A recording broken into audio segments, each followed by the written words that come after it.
Assalamualaikum warahmatullahi wabarakatuh. Apa kabar teman-teman? Mudah-mudahan kita dalam keadaan sehat ya teman-teman, sehingga kita tetap bisa beraktivitas seperti saat ini. Kita akan memulai kuliah lanjutan dari minggu sebelumnya ya. Baik teman-teman, materi kita kali ini tentu saja materi yang lanjutan dari minggu sebelumnya ya. Oke, kita lihat bagaimana teman-teman slide berikutnya.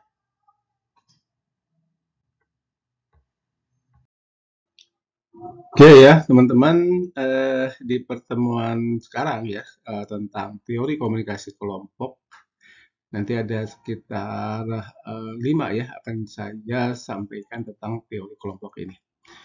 Dan teman-teman, dalam komunikasi kelompok, ini sudah saya sampaikan di sini, itu dalam dunia wartawan itu berperan baik dalam ruang redaksi, nah ini di sini ruang redaksi, lalu komunitas, jurnalis, maupun dalam interaksi wartawan dengan narasumber. Artinya di dalam komunikasi kelompok itu ada aktivitas-aktivitas wartawan yang terjadi dalam komunikasi kelompok di sini ya.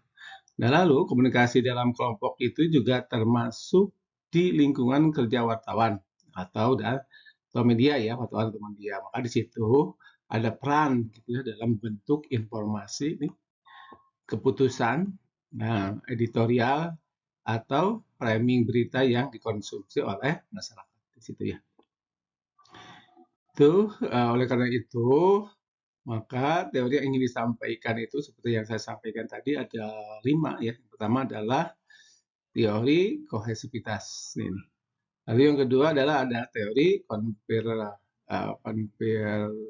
konformitas dan yang ketiga adalah komunikasi kelompok fungsional dan teori dinamika kelompok dan yang terakhir yang kelima itu adalah teori peran.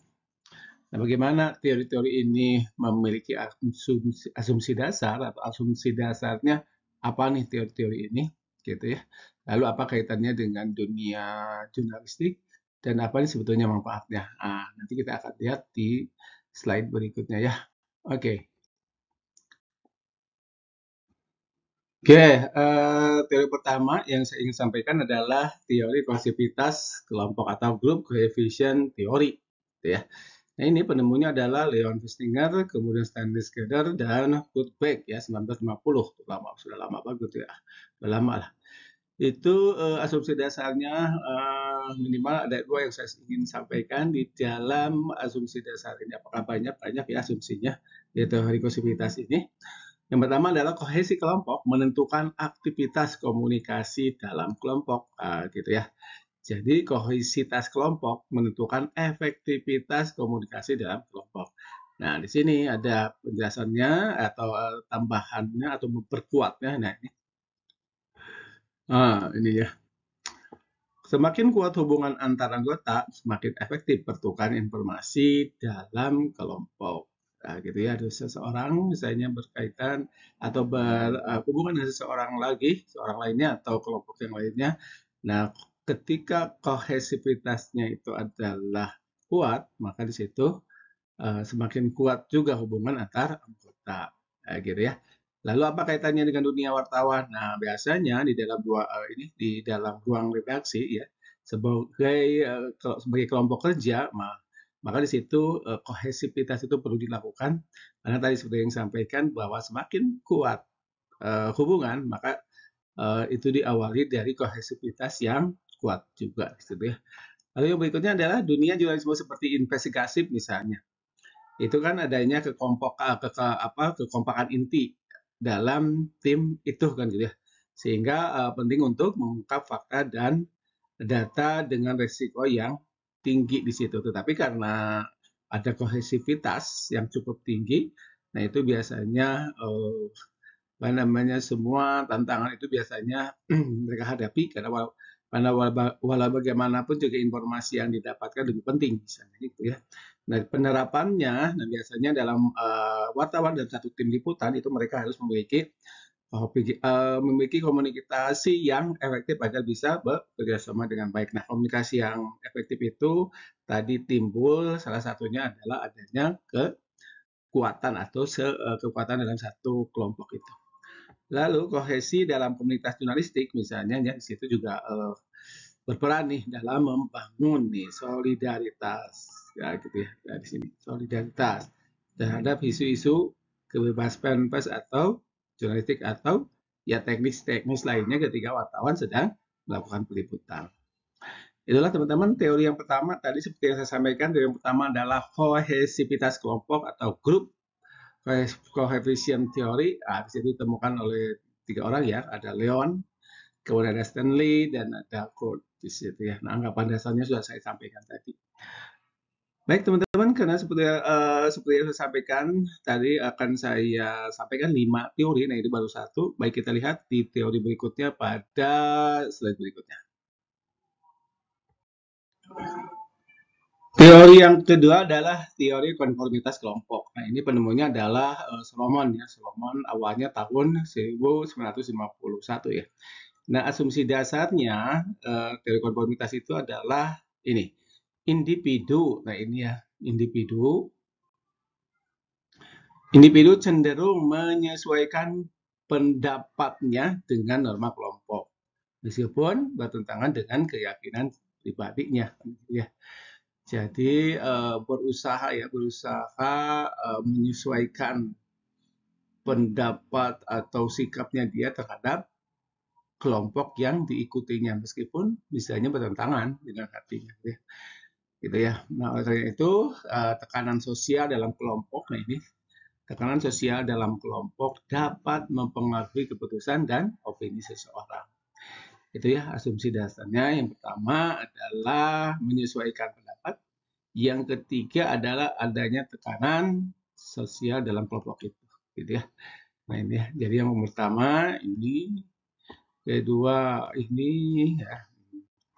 Lalu apa kaitannya dengan dunia kewartawan? Nah biasanya di situ wartawan itu bisa terpengaruh gitu ya oleh bias satu kelompok tertentu gitu ya yang diikutinya. Nah, ini oleh bias kelompok tertentu dalam redaksi atau misalnya ya dalam redaksi terutamanya karena yang lebih kuat gitu ya itu adalah norma-norma dari lembaga atau media yang diikuti gitu ya. Maka sulit ya kadang-kadang sulit mempertahankan independensi karena biasanya keinginan wartawan gitu dengan keinginan redaksi kadang-kadang bertentangan kadang-kadang ya. Tapi ya itu tadi sehingga ya harus mengalah wartawan ya karena ada ini ya, ada aturan mainnya kan gitu ya. Aturan main yang dituangkan dalam bentuk kode etik misalnya atau peraturan lain yang berlaku bagi semua wartawan di lingkungan pekerjaannya di situ misalnya ya. Lalu dalam komunitas jurnalistik juga ada tekanan nih untuk mengikuti tren berita atau framing yang sedang populer. Nah, kadang-kadang gitu ya. Sekarang ada apa, nah, maka wartawan pun juga harus mengikuti itu. Lalu penerapannya adalah dalam dunia kewartawanan, teori ini adalah misalnya seorang wartawan harus mampu menjaga independensi dan tidak sekadar mengikuti arus opini dominan dalam kelompoknya. Nah, harusnya kan begitu ya. Karena kalau bagaimanapun juga wartawan punya idealis tersendiri gitu ya. Kemudian juga editor media perlu memastikan adanya ruang untuk keberagaman perspektif dalam pemberitaan. Jadi jangan sampai idealisme itu hilang begitu saja gitu ya. Itu teman-teman teori konformitas kelompok. Nah, itu ya jika dikaitkan dengan dunia wartawan tadi saya sampaikan, lalu penerapannya juga seperti apa juga sudah saya sampaikan. Baik, teman-teman itu teori yang kedua. Oke, sekarang kita lanjut ke teori ketiga ya. Baik, kita lihat slide berikutnya. Ya, teman-teman, di teori yang ketiga adalah teori kelompok fungsional. Teori ini ditemukan atau miliknya Randy Hirokawa ya dan Dennis di situ. Tahun 1986 mereka menemukannya. Nah ini ya, jadi asumsi dasar dari teori ini asumsi dasarnya nih, gitu ya. Nah ini yang pertama adalah lihat fungsinya dari fungsi dari fungsi kelompok itu ya. Jadi kelompok itu akan efektif jika gitu ya, mempunyai 4 fungsi. Nah, ini di sini. Pertama adalah analisis masalah. Yang kedua, identifikasi alternatif gitu ya, terus solusi dan evaluasi serta pemilihan solusi yang terbaik di situ ya. Jadi sekali lagi yang pertama adalah analisis masalah, yang kedua identifikasi alternatif solusi, yang ketiga evaluasi alternatif, dan yang terakhir yang keempat adalah pemilihan terbaik, solusi terbaik ya. Gitu ya. Jadi kelompok itu efektif jika mempunyai 4 fungsi. Nah, itu adalah asumsi dasarnya. Asumsi dasar yang kedua adalah rasional dan berbasis fakta dasar pengambilan keputusan. Artinya gini, keputusan itu diambil efektif jika mempertimbangkan rasionalitas dan berbasis fakta dan data di situ ya. Nah, bagaimana kaitannya dengan komunikasi dengan dunia wartawan ya? Nah, ini di sini sudah sampaikan. Sistem komunikasi jadi sistem komunikasi dalam menyusun agenda berita itu biasanya di situ ya kaitannya. Karena kan dalam setiap proses kegiatan kejurnalistikan itu kan ada kegiatan mencari, mengumpulkan, mengolah dan mempublikasikan. Nah, semua sistem itu tersusun dengan sama gitu ya, atau tersusun dengan sesuai dengan urutan-urutannya. Lalu kaitan yang berikutnya adalah ada proses editorial. Nah, itu biasanya kan perlu analisis dan informasi ya, analisis dan evaluasi. Nah, proses itu ya itu juga tetap berurutan di situ sehingga proses editorialnya itu mengedit gitu ya. Lalu di situ ada analisis dan evaluasi informasinya. Nah, lalu penerapannya terhadap dunia wartawan ya artinya itu di sini sudah jelas ya. Wartawan menyampaikan fakta terkait pemberitaan. Iya ya. Di situ ya teori itu dasarnya bahwa wartawan itu mempunyai fungsi untuk menyampaikan fakta terkait pemberitaan. Yang kedua adanya kolaborasi ya, kolaborasi jurnalisme investigatif lintas negara misalnya. Nah, di situ ya karena di situ kita lihat dari fungsi komunikasi kelompok, maka di situ ada kolaborasi misalnya dalam jurnalisme investigasi dengan siapa? Dengan berbagai negara. Gitu ya, teman-teman intinya. Oke, itulah teori yang ketiga, teori kelompok fungsional. Tadi sudah saya sampaikan, menurut siapa atau penemunya juga siapa sudah saya sampaikan ya. Baik, kita lihat di teori yang keempat. Teori yang keempat adalah teori dinamika kelompok. Nah, ini ditemukan oleh Corlewin 1947 ya. Nah, asumsi dasar dari teori ini adalah bahwa dinamika internal dalam sebuah kelompok itu mempengaruhi terhadap individu di dalamnya, artinya tidak terhadap wartawannya. Yang kedua, perubahan kelompok itu tentu saja mempengaruhi komunikasi, produktivitas, dan pengambilan keputusan yang dilakukan oleh wartawan maupun redaksi ya. Lalu asumsi yang ketiganya adalah ada kekuatan sosial nih dalam kelompok gitu ya yang bisa mendorong atau menghambat perubahan. Nah, itu juga ada ya tantangan wartawan. Lalu yang kaitannya apa dengan dunia wartawan? Ini dinamika internal di antara wartawan, ya, editor dan manajemen juga itu menentukan adalah kebijakan editorial maupun bagi wartawan sendiri ya di sini. Lalu yang kedua, kebijakan atau kepemimpinan dalam redaksi akan terjadi penyesuaian dalam gaya pemberitaan. Pemimpin redaksi mempunyai karakteristik berdiri dan itu juga akan berpengaruh terhadap dinamika kelompoknya yang akhirnya bisa menunjukkan penyesuaian dalam gaya pemberitaan. Ya. Kemudian yang berikutnya adalah pemimpin redaksi. Ini ya penerapannya dalam dunia kewartawanan. Teori ini adalah biasanya pemimpin redaksi paham dinamika kelompok yang dapat mengelola tim wartawan lebih efektif. Ya, karena pemimpin redaksi itu adalah yang membuat peraturan di situ, gitu kan.